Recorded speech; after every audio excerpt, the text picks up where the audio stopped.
बिस्मिल्लाहिर्रहमानिर्रहीम अस्सलाम वालेकुम। तो आज हम शुरू करने जा रहे हैं पेडागोजी सीरीज़ की 5वीं वीडियो। अगर आपने पहली वाली वीडियोस नहीं देखी तो प्लेलिस्ट में जाकर वो वीडियोस लाजमी देखनी है। तो पहला क्वेश्चन है आज का हमारा पेडागोजी का, a good teacher is one who. तो ये टीचर्स की कुछ एबिलिटीज़ लिखी हुई हैं, खसूसियात लिखी हुई हैं। पहली है इज़ हाईली इंटेलिजेंट, उसके बाद है has मैस्ट्री over his teaching subject, live simple life, has genuine interest in his students. तो जो डी ऑप्शन है वो मोस्ट मैचिंग ऑप्शन है, तो हमारा जो करेक्ट ऑप्शन होगा वो होगा has genuine interest in his students. इसके बाद दूसरा क्वेश्चन है हमारे पास, effective teaching is a function of clear and precise communication. तो जो कम्युनिकेशन हो वो क्लियर हो और प्रिसाइज हो, ये इफ़ेक्टिव टीचिंग का फंक्शन है। इसके बाद है हमारे पास the determination of teaching skill training is components, which of the following is related with teaching skills. तो इन ऑप्शन में से कौन सा ऑप्शन टीचिंग स्किल के रिलेटेड है? पहला ऑप्शन है blackboard writing, solving questions, asking questions, all of these. तो ऑल ऑफ दीज ये सारे ही टीचिंग स्किल के मुतल्लिक हैं। तो इसके बाद है हमारे पास for a good communication speaking without pause is required. तो वो अच्छी कम्युनिकेशन के लिए जो आप स्पीच कर रहे हो उसके दरमियान पॉज ना हो। इसके अलावा जो हमारे पास ऑप्शन है वो है clarity of thought, dramatical presentation, speaking in a mild tone. तो ये ऑप्शन करेक्ट नहीं, एंड वाला ऑप्शन ठीक है, विदाउट पॉज। इसके बाद है हमारे पास the aim of teacher is. तो एक टीचर का क्या मकसद होना चाहिए? ऑप्शन है हमारे पास to help students to get through examination, to make students discipline, to develop the abilities of students. तो जो मेन मकसद होता है एक टीचर का वो होता है स्टूडेंट्स की जो एबिलिटीज़ हैं उनको डेवलप करना, उनके अंदर जो सलाहियतें हैं उनको निखारना। ये बाकी मकासद भी टीचर के ही हैं, लेकिन सबसे अहम मकसद जो है वो है to develop the abilities of students. Those students who frequently ask questions in the class should be encouraged to take part in debates in the class. This is most effective thing to develop the confidence level of students is the way to encourage them when they ask a question. लेकिन हमारे अक्सर देखने में ये आता है कि एक बच्चा 2-3 बार सवाल पूछे तो उसको डांट पड़ती है, जो कि नेगेटिव पॉइंट है हमारे टीचिंग सिस्टम में बाज़ जगहों पे। इसके बाद है हमारे पास to make classroom teaching more effective every teacher should discuss with colleagues. तो एक टीचिंग जो इफ़ेक्टिव है, टीचिंग को इफ़ेक्टिव बनाने के लिए एक टीचर को क्या करना चाहिए? अपने कोलीग के साथ कौन सी चीज़ डिस्कस करनी चाहिए? तो एनालाइज रिस्पॉन्सेज ऑफ स्टूडेंट्स, जो स्टूडेंट के रिस्पॉन्स हैं, जो फीडबैक्स हैं, उनको अपने कोलीग्स के साथ डिस्कस किया जाए। A teacher is effective if he or she provides a variety of learning experiences। तो जो टीचर हो वो उसका जो मेथड है, मेथड ऑफ टीचिंग वो फ्लेक्सिबल हो। Rigid way of teaching is not beneficial for the students. तो जो वे ऑफ टिचिंग हो वो क्या हो? फ्लेक्सिबल हो। जिस लेवल का बच्चा हो उस लेवल पे जाके टीचर समझाए, ना कि एक उसका लेवल फिक्स हो, ज़हीन बच्चा जल्दी पिक कर ले और जो मीडियाकर और बैक बेंचर्स हैं उनके सार से गुजर जाए। तो टीचर का जो वे ऑफ टीचिंग हो वो क्या हो? फ्लेक्सिबल हो। Provide variety of learning experiences. इसके बाद है हमारे पास good teaching is best reflected by meaningful question asked by students.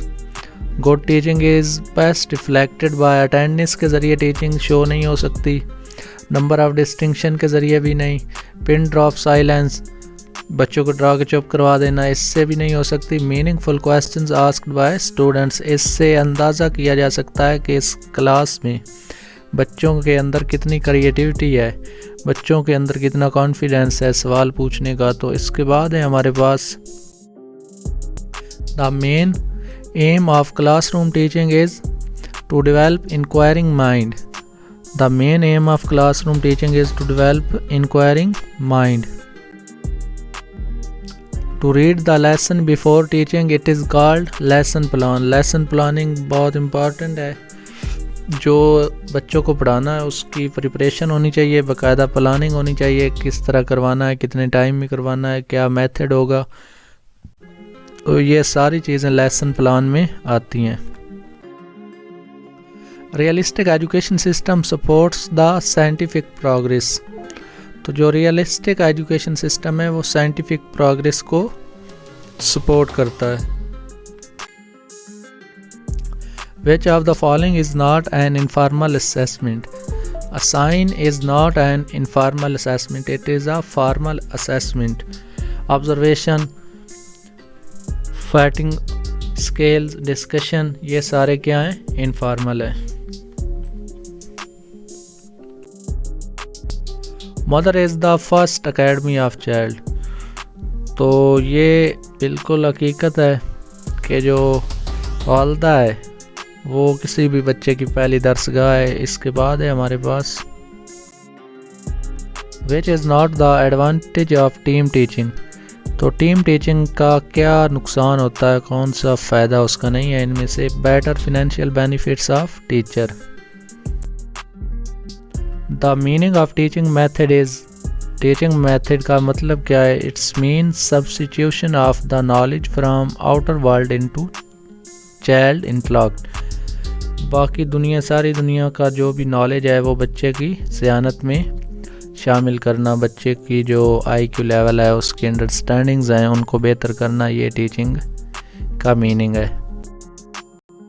What a teaching method is both art and science. Teaching method is not purely a science, it is both arts and science. The main objective of child-centered teaching method is, तो child centred teaching का जो main मकसद है वो क्या है? To develop learning abilities, to develop skills, to develop independence in students. तो ये तीनों मकासद हैं, एबिलिटी पैदा करना, स्किल पैदा करना और इंडिपेंडेंस पैदा करना.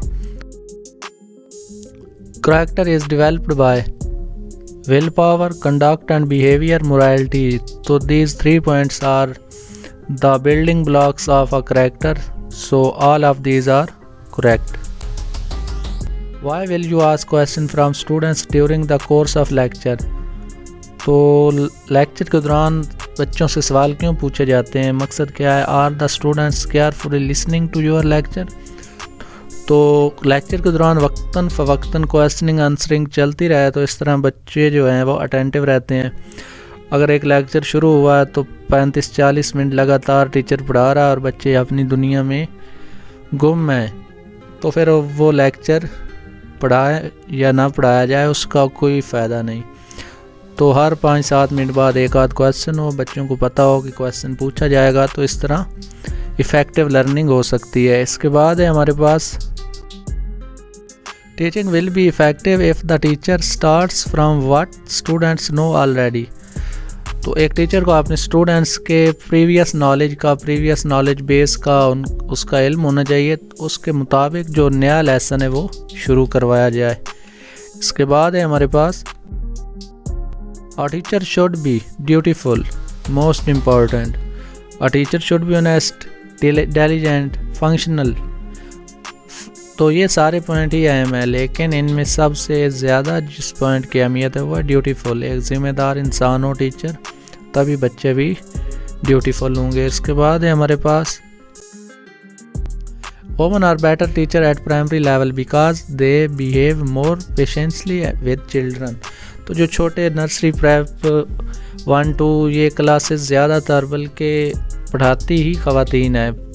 जो प्राइवेट सेक्टर है वहाँ पे तो ख़वातीन ही पढ़ा रही हैं, और जो सरकारी हैं वहाँ पे मेल जो स्कूल्स हैं वहाँ पे टीचर्स को बर्दाश्त करना पड़ता है. लेकिन बेहतर टीचर है वो प्राइमरी क्लासेस के लिए एक फ़ीमेल ही है. इसके बाद है हमारे पास to raise the standard of education it is necessary to evaluate students continuously. Exactly. तो वक्तन फ़वक्तन स्टूडेंट्स की एवेल्यूएशन होनी चाहिए कि पता चले कि कोई इम्प्रूवमेंट आ रही है या वो अपने पहले वाले लेवल पे ही है। तो evaluation is the most important factor in the progress of educational system, to process with the help of which the students are divided into high low achiever is exam।